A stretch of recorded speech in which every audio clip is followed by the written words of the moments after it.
Hello, everyone. So, she told me I didn't have to, but we're going to do it anyway. Rev Nancy's birthday is on Tuesday. Yay! So, would you sing happy birthday with me? Happy birthday to you. Happy birthday to you. Happy birthday, Rev Nancy. Happy birthday to you.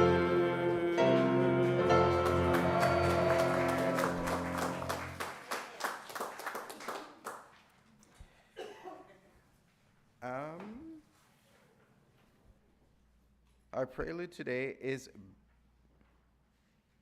it? Oh yes, better than I used to be.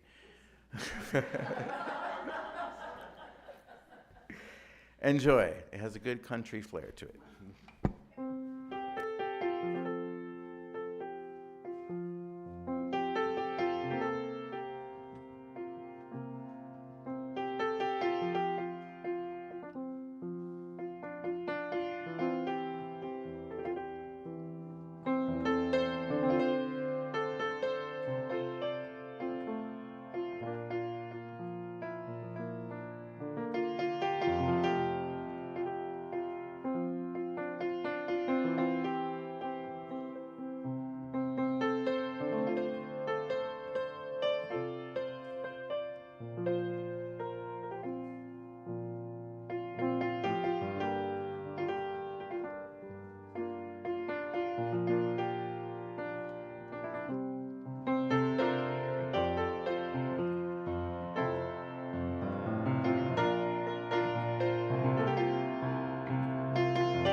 Good morning, good morning.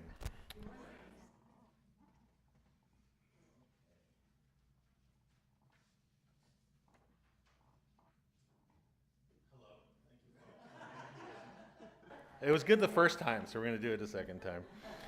Welcome to the Unitarian Universalist Church of Las Cruces. We welcome those of you who are in our sanctuary this morning or joining us online. It's a joy to be together this morning in worship. I'm Sam, your service leader for this service. I am a heterosexual, mixed-race, tall man with a broad build in my mid-60s. I have no preferred pronouns. I have medium-length white hair that is mullet adjacent at the moment. I'm trying to get my hair cut. Soon, I promise. Let's see. Oh, and it's poofy in front because I'm trying to hide the fact that my hair's thinning. Right now I'm wearing black rimmed glasses so I can read this. I'm wearing carpenter jeans even though I'm not a carpenter, and I'm wearing a shirt. And I smell like cautious optimism.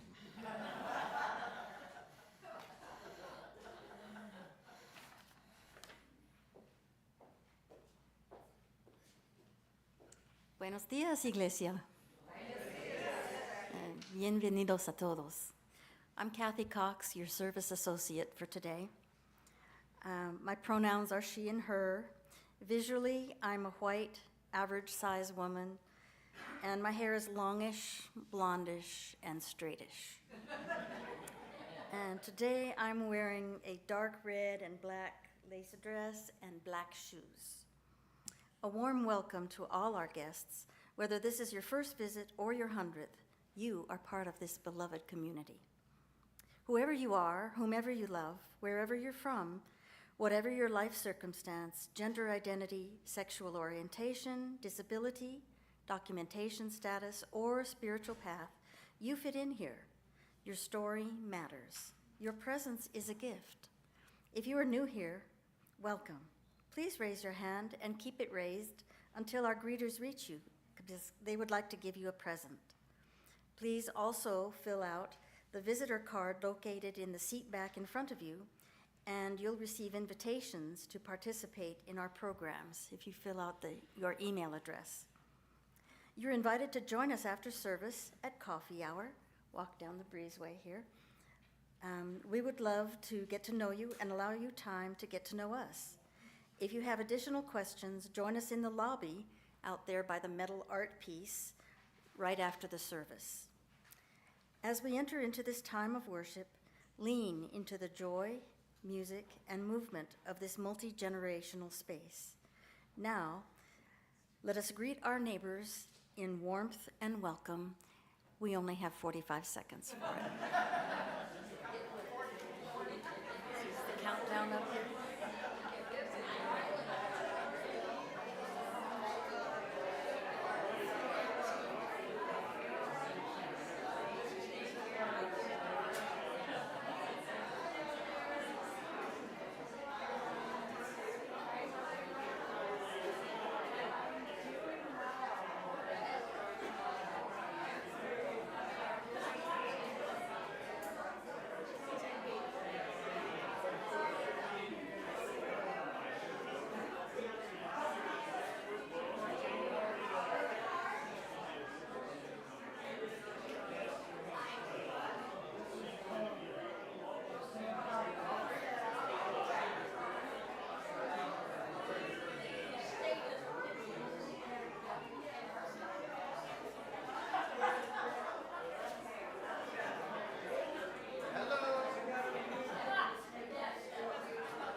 Okay.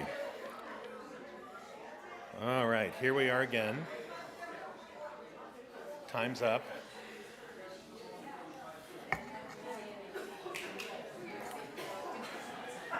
Let's be seated, please. All right, invocation. Oops, sorry about that. Welcome the fire. We gather today in all that we carry, our peace, our grief, and yes, even our anger. We acknowledge the heat within us, the sharp flash of sudden frustration, the quiet ember of long-held resentment, the holy fire kindled by injustice in our world. Anger is a natural human tide. It tells us, or reminds us, when we've been hurt, and especially when the sacred worth of life has been diminished. Today, we do not come to exile our anger, nor do we come to let it burn us down. We gather to breathe, to cool the sharpest flames, and to learn how this fiery emotion can be transformed. Shaped by love, disciplined by community, and turned toward the building of a more just and gentle world. Come, let us worship together in truth and transformation.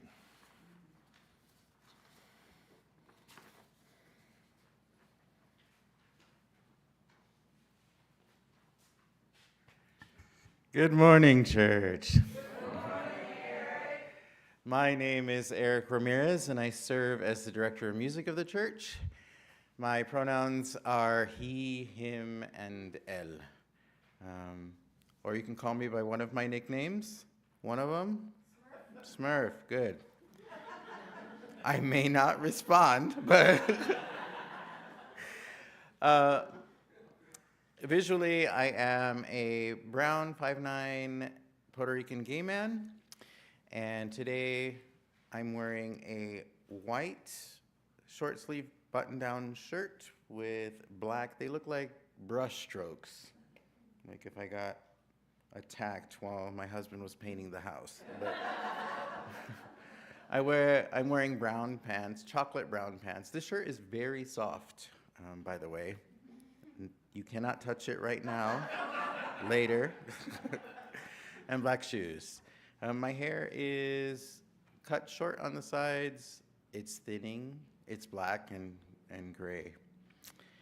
This morning, our gathering hymn is number 216 in the hymnal. The title is Hashivenu. Have any of you ever sung it? So this morning, oh, you have, yay. Okay, this morning, I want us not to stand for this. I want you to breathe in, breathe out. Again, breathe in, breathe out. We're going to talk a lot about anger today. And so I want us to center.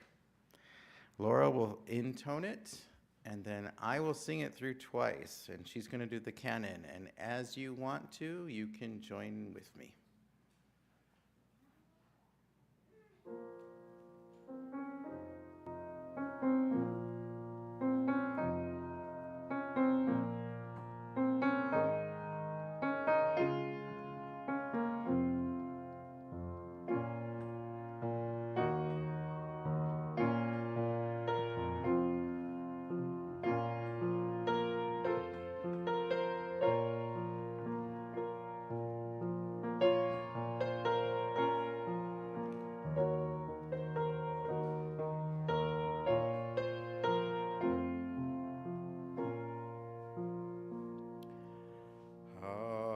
Hashivenu,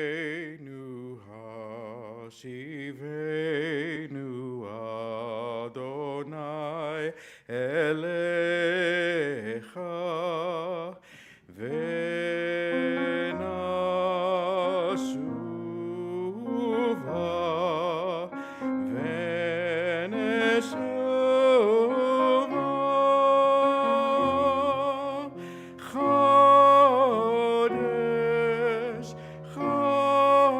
Chodesh, Yamenu Kekedem.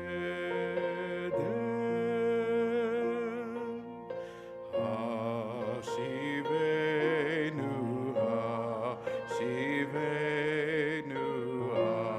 Adonai Elecha,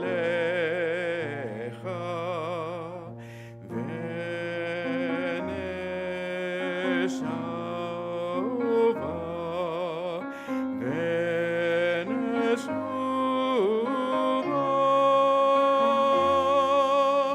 Chodesh, Chodesh, Yamenu Kekedem.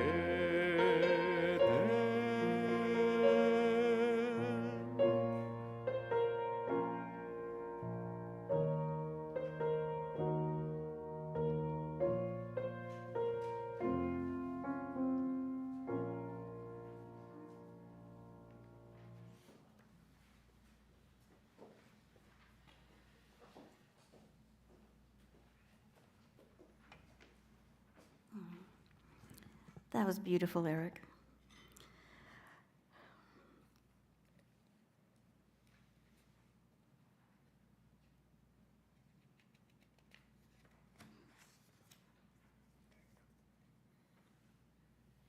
In our Unitarian Universalist tradition, we light a chalice as a symbol of our shared faith and community.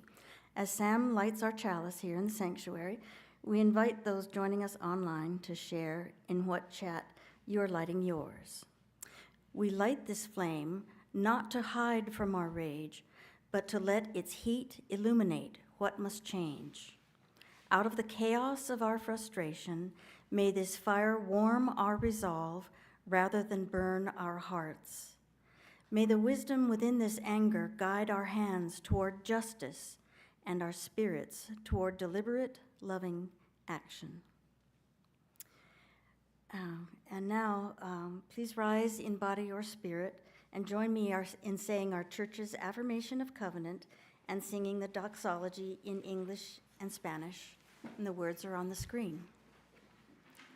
Love is the doctrine of this church.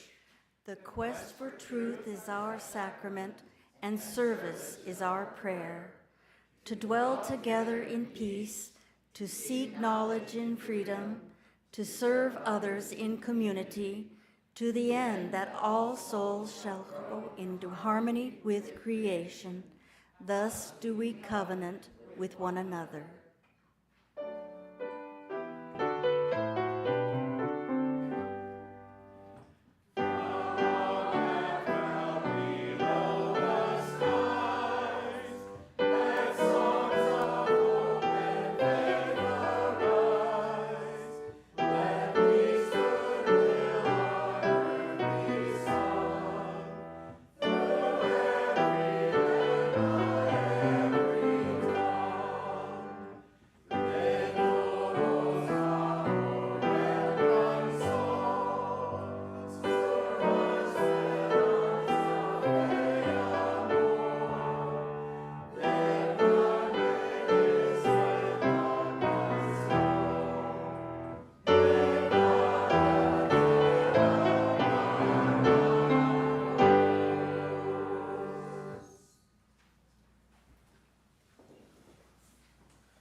I am not Kelly Ingram.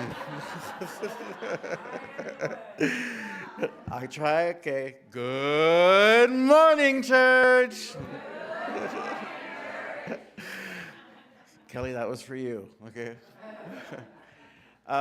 Today's wisdom story is presented by Johann the cat. I have named him Johann the cat, who has a voice very similar, very like our beloved Mike Yaxo.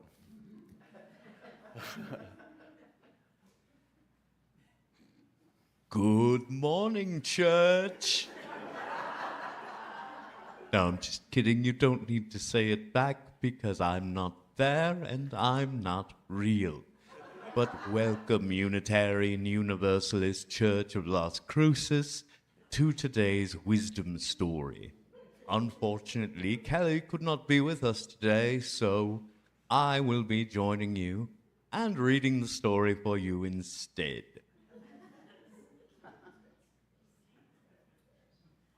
Today's wisdom story will be The Bad Seed, lovingly written by Jory John and illustrated by Pete Oswald. I'm a bad seed. A bad seed. Oh yeah, it's true. The other seeds, they look at me and they say, that seed is so bad. When they think I'm not listening, they mumble, there goes a bad seed. But I can hear them.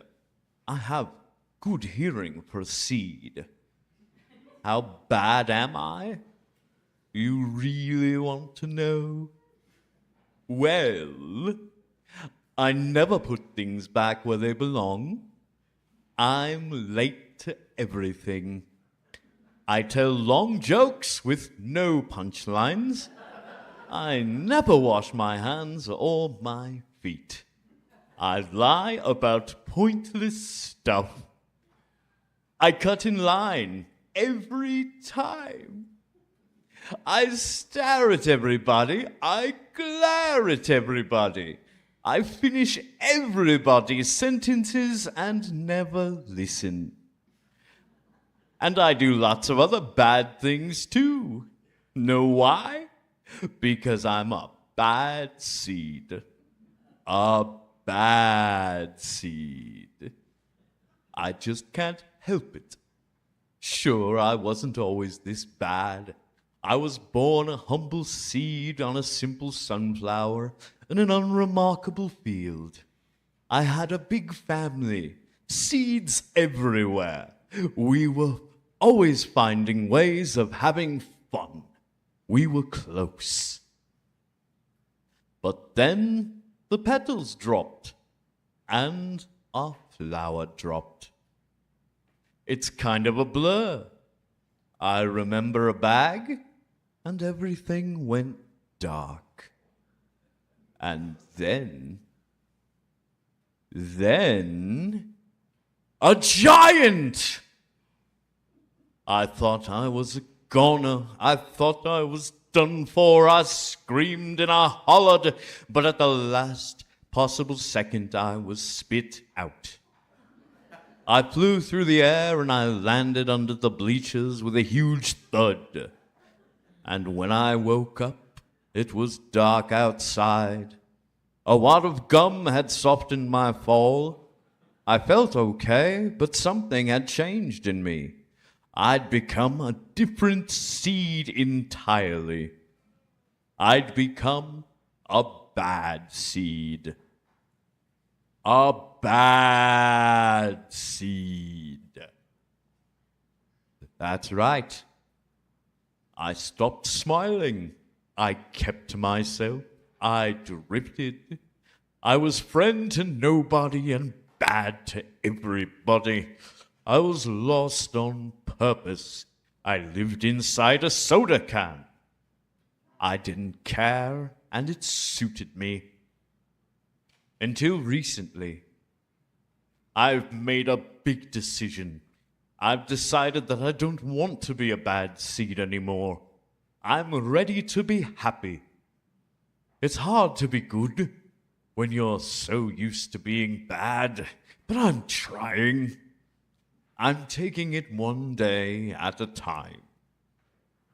Sure, I still forget to listen, and I still show up late, and I still talk during movies, and I do all kinds of other bad stuff. But I also say thank you, and I say please, and I smile, and I always hold doors open for people. Well, not always, but sometimes. And even though I still feel bad, sometimes I also feel kind of good. It's a sort of mix. All I can do is keep trying and keep thinking, maybe I'm not such a bad seed after all. Hey, look. There goes that bad seed. Actually, he's not that bad anymore. I heard that.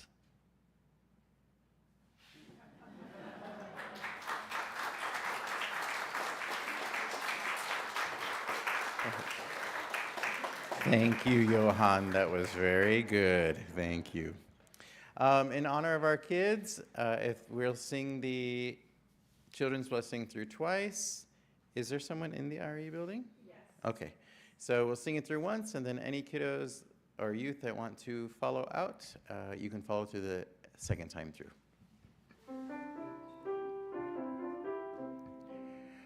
May your mind be open to new learning. May your lips bring truth into the world. May your hearts know love and your hands do the work of justice as you go your way in peace. May your mind be open to new learning. May your lips bring truth into the world. May your hearts know love and your hands do the work of justice as you go your way in peace.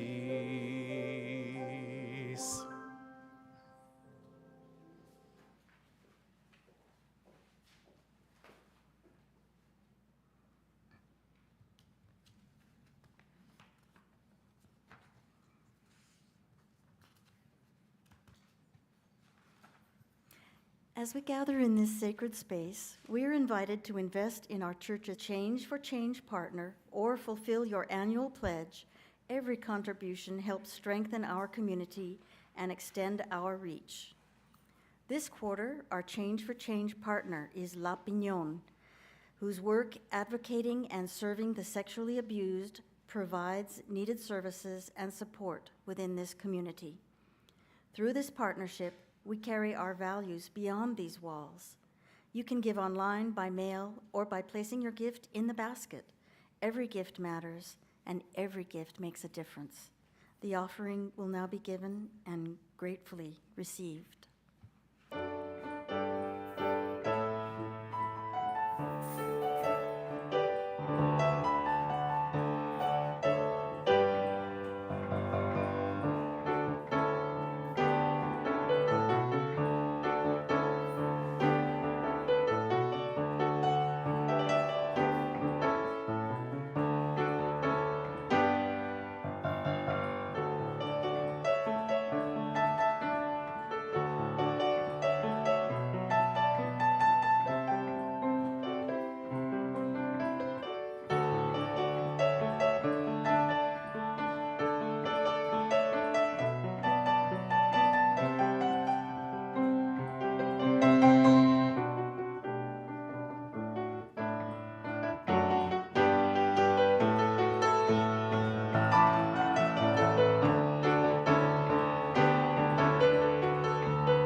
Today's reading is from Audre Lorde's seminal essay, The Uses of Anger, Women Responding to Racism.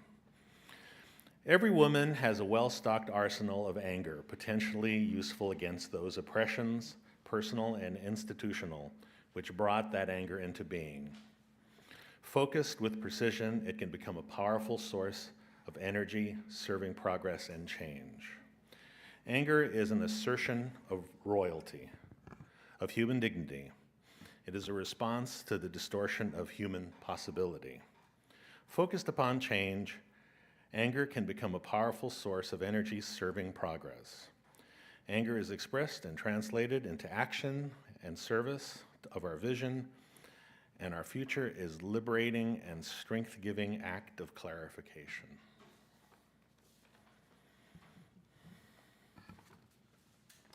And we're going to move on to the homily now. You get two Sams this time. The homily is called Hot-Blooded, check it and see. I once worked at an aerospace company owned and operated by a Mr. Laszlo. He was an older man who I truly respected.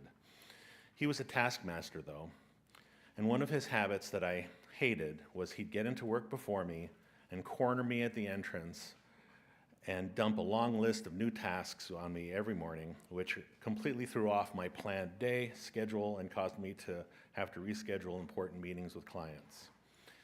I began to really resent these ambushes, so I snuck into the office from the rear entrance. I'd get my day organized in the office, my office, and then I'd visit him to get my list of extra tasks that I was not anticipating. One day, as I was sneaking into the back, I opened the door, and there he was. His hands filled with a stack of assignments. He smiled and said, "It didn't take me long to figure out your little trick, Sam. Don't you know by now, my name is above the door, so when you're inside this building, it's my way or the highway." I'm getting emotional. A switch flipped in my head. My face went hot. I felt like my blood was boiling. My voice changed from confident to quivering and strained. Adrenaline flooded my body, yet I was frozen in place. Collecting myself, consciously controlling my breathing, I looked him in the eye and said, "Then I won't be inside this building." And I walked to my car and drove away. It took a long time before I regained my composure, but I learned a great deal that day. Anger usually follows a predictable neurological and psychological sequence. Think of it as 3 events with the brain, nervous system, and environmental factors colliding. The buildup. The first phase happens fast, often in milliseconds. The trigger, which can be often perceived injustice, disrespect, feeling trapped, feeling powerless, threats to your safety or ego, and lastly, the last straw, which is an accumulation of these which over time can be triggered by something minor or completely unrelated. The second step is cognitive appraisal. This is where your brain interprets the trigger. You think, well, that was an accident. You can stay calm. But if you think, they did that on purpose, they disrespected me, the anger match is lit. And the third part is the physical baseline, which shifts. When your body prepares to fight, your muscles tighten, breathing becomes shallower, and your blood pressure ticks upward. Now we're at the peak emotion of the emotional wave driven by biology. The first part is the amygdala hijack. The emotional center of the brain, the amygdala, senses danger and bypasses the logical prefrontal cortex, and it screams, "Fight!" and releases a flood of stress hormones, particularly adrenaline and cortisol. The next step is the physical surge. Your heart rate spikes, the blood starts to pump, specifically to your limbs, preparing you to either strike or defend. Your voice changes, often becoming louder, deeper, or strained, and your face flushes with blood as the vessels dilate. Then comes tunnel vision. You focus entirely on your anger and the trigger, and logic and empathy and long-term consequences are temporarily offline. And then comes the expression. Anger is often channeled into action, and this can be active, like yelling or slamming doors, or confrontational words, or they can be a suppressed reaction, the silent treatment. Long-term simmering resentment, jaw clenching, and seething, my specialty. Then comes the aftermath. Once the immediate trigger is gone and the energy is spent, the body and mind have a mess to clean up. There's the come down. This is when the parasympathetic nervous system kicks in to put out the fire. However, it can take as long as several hours for the adrenaline to clear out of the system. Some people feel incredibly tired, drained, or even shaky in the aftermath, I should say.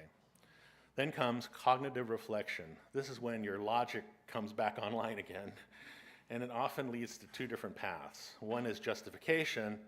You're thinking, well, I had every right to blow up. They deserved it. They had it coming. This can turn into long-term resentment. And then regret or guilt, which is thinking, oh gosh, I overreacted. That's not me. I don't do that. And this can lead to a desire to apologize and mend offenses. Even though the initial flush of anger lasts only about 90 seconds, you can cool it down. You can take a hand in some of this stuff. What you can do is you can breathe calmly, and with calm breathing and self-contemplation, the rage can diminish. In fact, there's a technique, which I'm going to teach you all right now, called box breathing. And box breathing can bring your rational mind back online in a big hurry. And the way you do it is you inhale for 4 seconds, you hold your breath in for 4 seconds, then you exhale for 4 seconds, and then you hold your breath out for 4 seconds. And you repeat this, and it works.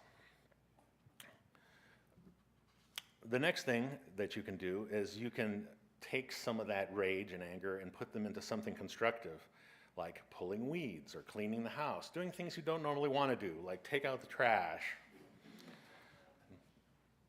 check your tire pressure. Other stuff you hate doing. Oh, I hate doing it. And something else you can do to transition from rage is problem solving. Treat the anger as a data point, okay? What specific boundary did that boss guy cross? I found myself asking that question about the true story I told you at the beginning. Did he really mean to disrespect me? Or did I teach him how to treat me? And finally, art, writing, music, those are time-tested ways to express your feelings and get past anger. Now, here's a turning point in my homily. What I've discussed so far is acute anger. Unfortunately, many of us, many of the people in this room, have been dealing with systemic anger. When injustice is continuous, anger stops being just an emotion that comes and goes. It becomes a state of being. Psychologists and sociologists often refer to this lingering, stewing force as a submerged anger or chronic resentment or even moral injury. Several distinct dynamics make this kind of long-term anger so heavy and persistent. The first is the exhaustion of the powerless. In totalitarian regimes or dealing with bullies or abusers in homes, the underlying driver is an asymmetry of power. When a person experiences a single injustice, there's usually a path to redress, such as complaining or seeking justice or walking away. But when the structure itself is rigged and inescapable, a direct expression of anger is dangerous. If you express your anger to an abusive spouse, you risk escalation. A bully might pummel you. If you express anger in oppressive government, you risk prison or violence. So instead, it gets pushed downward inside, where it slowly ferments into a quiet, burning resentment. Hypervigilance. Long-lasting injustice forces the human nervous system into hypervigilance. You aren't just reacting to what happened yesterday, you're constantly bracing yourself with what horrible thing is going to happen next. The body's nervous system stays bathed in stress hormones.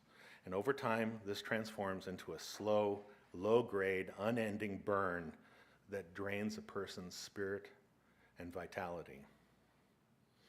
Long-term oppression tears away at your baseline assumptions, this is important, of the world. Things that should be fair, safety that should be possible, or human dignity that should matter, don't. And that changes your perception of the entire world. Experiencing or witnessing repeated injustice without consequences for the predator creates a deep moral injury. The stewing of anger is not just about the harm done, it's a protest against the betrayal of what should have been or what should be. When anger has nowhere to go for a long period, it typically mutates into one of three forms. Internal anger, the anger turns inward. The mind realizes the fight or flight hasn't solved the problem, so it enters a freeze state. Apathy, exhaustion, depression, numbness, or deep hopelessness. Diffuse volatility, I may have mispronounced that. The anger is held in check around a source of oppression because it's too dangerous to express there, but leaks out sideways in an unrelated way to safer targets, such as small inconveniences, which produce a disproportionately large reaction, oftentimes to loved ones. And lastly, the slow burn. In societies or communities, this stewing anger can build under the surface to create a collective tension that lies dormant for years until a seemingly minor spark ignites a massive explosion of resistance. Long stewing, systemic anger isn't a moral failing to be squashed. It is a diagnostic tool. It is a data point. In UU theology, anger at injustice is often understood as a prophetic grief. It is the soul's fierce protest against the violation of human dignity and the sacred interconnected web of life. The challenge, the spiritual discipline, is taking that volatile, exhausting energy and transmuting it into holy persistence. It works like this. This is based on the first and seventh principles. Systemic anger often isolates us, making us feel like we're burning alone in the dark. UU reminds us that we're part of an independent web of life, of existence. The shift you can make is you can move from I'm trapped into this single struggle to we share in this struggle and we're stronger fighting it if we work together. Just knowing that, reminding yourself of that, can bring a lot of happiness to the anger. And then action. Conversion begins when anger moves out of isolation into covenantal community. Joining with others diffuses the toxic solitary burn and turns it into a sustainable fuel for action. And there's some reframing we can do here that's really great. The late UU minister, Reverend Dr. Forrest Church, aptly named, wrote extensively about love and justice. A common thread in UU thought is that justice is simply what love looks like in public. I'm going to say that again just because I love it so much. Justice is simply what love looks like in public. Systemic anger exists only because we care deeply about something that's being harmed. Somebody's dignity, somebody's safety, what's true, and life in general. Underneath that anger is an intense love and grief. And action can come from that. Instead of focusing purely on what you're against, pivot toward what you're protecting. When action is rooted in protecting the inherent worth and dignity of people and animals, then solely destroying the oppressor, the work becomes positive, regenerative, rather than corrosive. In other words, don't be like the oppressors. The UU tradition of prophetic witness has deep roots in abolitionism, women's suffrage, civil rights, LGBTQ+ equality. Figures like Theodore Parker, Frances Ellen Hawkins Harper, Clara Barton didn't ignore anger. They channeled it through a framework of prophetic witness. Prophetic witness means speaking truth to power, nonviolently, persistently, with high moral clarity, regardless if it produces immediate success. To focus the process on faithful action rather than immediate outcomes. Systemic oppression, unfortunately, takes generations to build, and dismantle it is a long-haul commitment that can actually take longer. Converting anger means stepping into a lineage of work that began long before us and will continue long after us. Here's some practical ways to shift that energy. Toxic, helpless rage can be converted into productive community organizing, local policy advocacy, mutual aid networks. Self-destructive isolation and stewing can be turned into positive actions via covenant groups, or joint action with local interfaith and community allies. Self-harming nervous breakdowns or burnouts can be changed by giving yourself permission to rest. Rest as an action of spiritual resistance, letting the others in the community hold the work while you yourself recover and rest. Rest is important. Despair and apathy can be transmuted into engaging in democratic processes, witnessing actions, or concrete support for vulnerable neighbors. Converting systemic anger isn't about putting on a polite, peaceful face to make other people comfortable.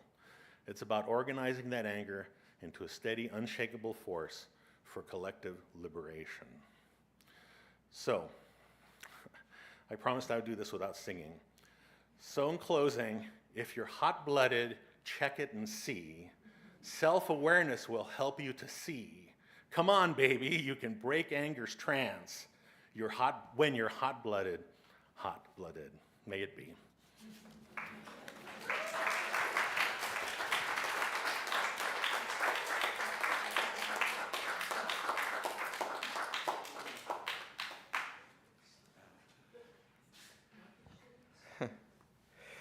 Thank you, Sam. This week I've been a little systemically angry. My heart is with my my Berlin LGBTQ plus siblings who, look it up. I am very sad and angry at what has gone on. But there is a UU hymn that helps me in times like this, and you know it. Would you join me as we sing together, Comfort Me?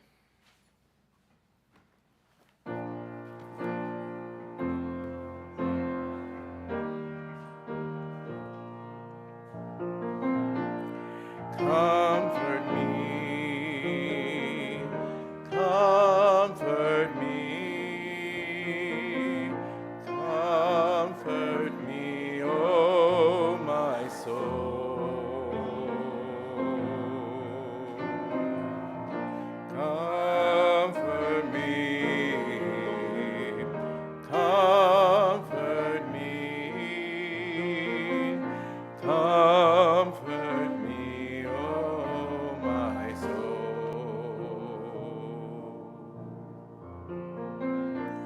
Sing with me, sing with me, sing with me, oh my soul. Sing with me,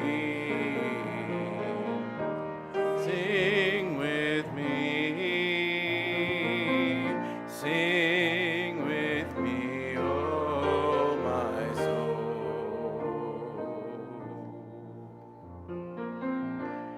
Speak for me, speak for me, speak for me, oh my soul. Speak for me, speak for me, speak for me, oh my soul.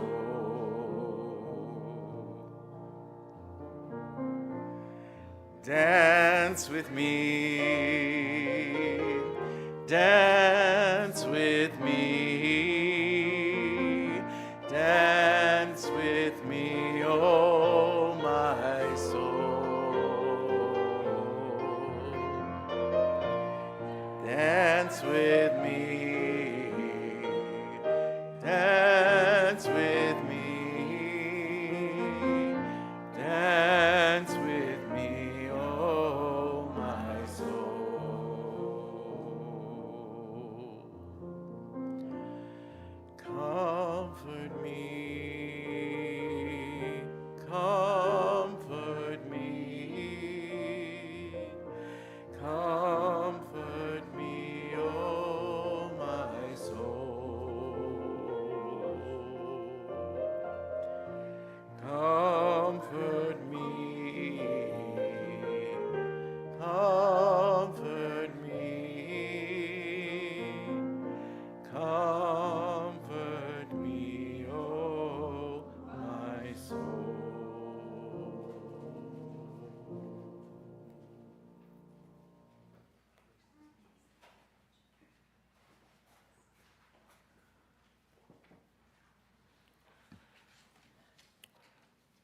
From spark to sacred light, go now from this place with your hearts made calm and clear.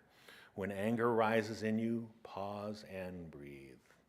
Listen to what it has to teach you, but do not give it the steering wheel of your soul. Cool the destructive flames with compassion and reflection. And when systemic injustice kindles a righteous fire within you, don't let it burn you away with your humanity. Instead, gather that heat, channel it into purpose, and let it warm your commitment to justice, equity, and love.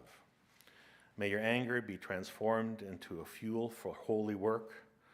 Go in peace, move in courage, and be the light. Amen, and blessed be.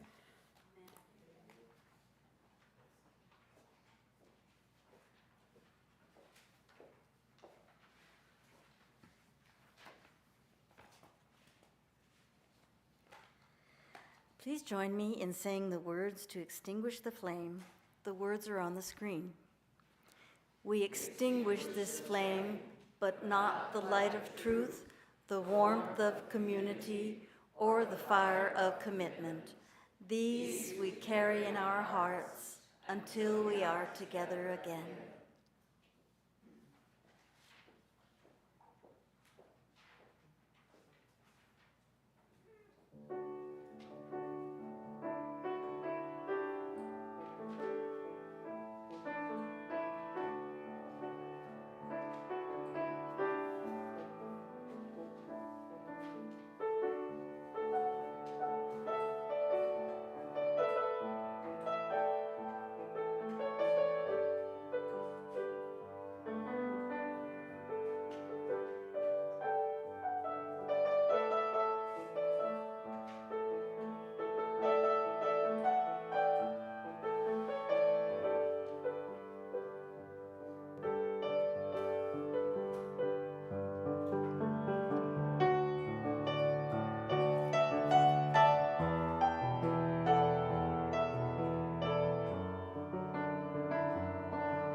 So I have the invitations to engagement. I am not Peggy, by the way. I am Cindy Backman. Thank you. So to describe myself, I am a heterosexual, curvy, Caucasian female. Elderly with a long, kind of blonde, white hair. It hasn't decided what it's doing. And wearing black field of flowers around the dress and black Birkenstocks with black toenails. So, will be service leader training in the library. It's Inside Out will be providing a SAFE, which SAFE stands for Safety Advocacy, Facilitation, and Empowerment Training for free on July 26th from 1 to 5. That's today. Okay. Storytelling for advocacy, facilitation, and empowerment. Okay. Thank you. The training is intended for current or aspiring service leaders and associates, but all are welcome. Contact Ellis and Claire to sign up. Right back there. Tomorrow, the 27th, there's a round table. Dr. Jorge Gonzalez, Borderlands and Ethics Studies at NMSU, will speak on Chicana identity and its extension horizons. You say it for me. Thank you. Living in a racialized world. Roundtable is held at 6:30 in person in the sanctuary of the UU Church. We all know where that is. It's also accessed by Zoom. Coming up is the church yard sale, and that is on Saturday, August 15th. Volunteers are welcome to help plan The planning meeting is Wednesday, the 29th, from 5:30 to 7 in the church library. Hope you can join us. If you're donating items, bring them to the church on Sundays and leave them in the classroom in the RE building with the classroom with the orange door. Large items pickup can be arranged by calling Sarah Thomas for a mutually convenient time. If you're selling your own items, you can talk to Katie or Sarah. Let them know. You can rent space, rent a table, and for that, you talk to Nancy in the office. That's it, I guess. Have a great week. And I want to thank Sam for a wonderful, very pertinent homily today. And Eric for Comfort Me. That's one of the songs we sing so much when I was back at my church, UU Church in Mankato, and every time it makes me emotional. So it was very wonderful. Thank you.